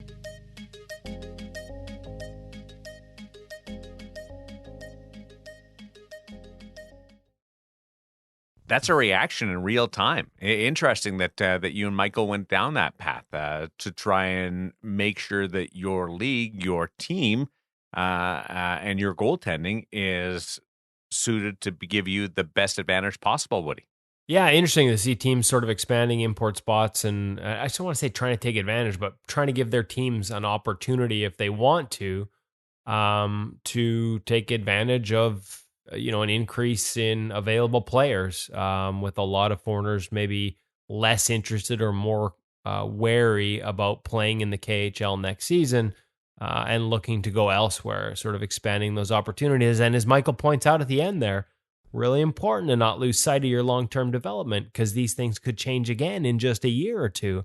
And so if you've gone all in at a position or two, or at the expense of developing homegrown talent within your club system, which he also talked about, the importance of the club systems and how those work as a feeder and also as a development mechanism in each country.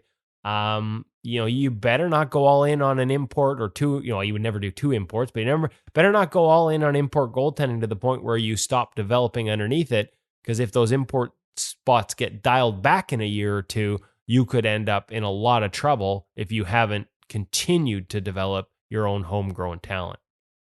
Fascinating stuff. And we're looking at European goaltending affecting the World Championship, and both with the Team Canada roster and Team USA. They've gone with guys that they used at the Olympics who were playing in Europe, and they've also backfilled that or supplemented that with some professionals, Woody. Yeah, and you know what? Between those 2 rosters, I haven't had a chance, I got to admit, I haven't looked through them all, but just between the US and Canada rosters, 4 of the 6 goalies are past InGoal Radio podcast guests. That includes one of those spots that you mentioned, Strauss Mann, who was on the podcast recently and was such a good interview and such a fascinating goaltender in person, the way he approaches everything. He's a part of Team USA, along with John Gillies and Alex Nedeljkovic, expected to be the number 1. And then on Team Canada, Chris Dreger, who's been on the podcast. Of course, Nedeljkovic has been on with us as well from USA. Chris Dreger, friend of the program, so to speak, and a guy who's done a lot of great things and pro reads with us at ingoalmag.com, and a promise to do some more this summer. He's over there with Canada. Matt Tompkins, who is part of the Olympic program, is also there. And then a guy from your backyard, Darren. How about Logan Thompson, going from playing in the CIS to what a great job he did for Vegas down the stretch this year and getting the first start at the World Championships for Canada. Like, I got to wonder, like, if you had told Logan, as confident as that kid is, if you had told him when he was playing at Brock that you're going to be representing Canada and getting the opening start at the World Championships in 2022 overseas, I'm not sure he would have believed you. Maybe because he is that confident. He's got that self-belief, and that's important. But it's been a hell of a journey, and there's a lot of lessons along the way. And I would encourage people to go back and listen to the episode we had with him last summer, because he shared a lot of them with us on the InGoal Radio podcast. Yeah, fascinating stuff from the World Championship, and we'll follow that along with the journey in the Stanley Cup playoffs. And we'll end this episode with a stick tap to a couple of goaltenders, Hutch, who got involved offensively. We have a goalie assist and a goalie goal this week in professional postseason. How about the performance by the netminders? How about it? How about Igor Shesterkin climbing up into the lead of the goalie scoring race in the playoffs, now tied with Louis Domingue at 1 assist each. Hopefully we get to see a few more before the end of the playoffs, and it doesn't end up as a 1-point win. An unreal pass to spring a breakaway. I mean, he sauced this thing to the far blue line, tape to tape. It was, I think he should probably be on the first pairing defense because of his ability to make that first pass that coaches all want so much. He's not going glassing out. He's going up the gut right onto the tape for a beautiful, beautiful play. We all get pulled out of our seats every time we see a goaltender make a gutsy play like that. And then the goal for Springfield in the American Hockey League, St. Louis's AHL team, was Joel Hofer, who has been a longtime friend of the show. We've known him from skating together in the summers at Eli Wilson's camp, and he became a guest on the show when he led Canada to a gold medal at the World Junior Championships, and he absolutely launched a puck from below his goal line. I was sure this thing was going to hit the scoreboard. He launched a missile so high and landed it roughly hash marks, I think, in the far end. And flat. Yeah, I mean, it was unreal. Like, absolutely landed unreal. Flat. So, Hoff, if you're going to do another one of these, the challenge now is to one-up that one and just put it into the net on the fly. That's about the only thing you could do to improve that thing. It was unreal. Just love to see it. It was perfection. It was empty net goaltending perfection. You couldn't have, and he had to get it. The defense was back in their own zone. Like, it cleared their heads near the blue line kind of thing. Like, just what an absolute missile. And Shesterkin, the good thing for Igor, like what a pass. I'm not sure there are many defensemen in the league that can make that pass the way he did, frankly. And it landed sauce perfect, but made up for another puck handling gaffe that allowed the Penguins to tie a game recently where New York had scored 3 in a row, and bang, bang, bang, they're up 3-2, all the momentum, and Igor left one at the side of the net. Woody, so awkwardly for his defenseman. What are you doing? Yeah, you're right. We got to go positive. Stuff. Back it up. Rewind. Don't even mention it. We're going back to the Mike Smith thing, boys. There's a lesson at the end of my negativity. There you go. Don't stop handling the puck just because you make a mistake. Get back out there and toss the biscuit around. You will help your team, in the case of Igor Shesterkin, actually score a goal. I'm with Hutch going back a little bit on the Hofer play. The scoreboard actually did come into play on that. Like I was looking at it the third time. Went he almost took out some lights. He must have. I mean, obviously he didn't, but he must have come really, really close. I'd love to hear from somebody who was sitting in the stands that night to tell us what it was really like. Or maybe we'll just ask Joel. I mean, we got to do that when he's done with the playoffs. We'll have to get the play-by-play right from the horse's mouth. Those were both dream plays, though, as netminders and our audience right now, being able to throw a puck up for a stretch pass breakaway or score a goal that soars over everybody's heads. Like that is bucket list, dream list type things. Hey, Woody? Well, for some of us like me, it's more like pipe dream because I could never get it that high or shoot it that far. But man, is it fun to see and imagine yourself doing that one day. It's I don't know. There are naysayers. Puck handling is not all about launching missiles the length of the ice. It's about making smart touches, smart plays, right decisions. We talked about Mike Smith last week with a bad one.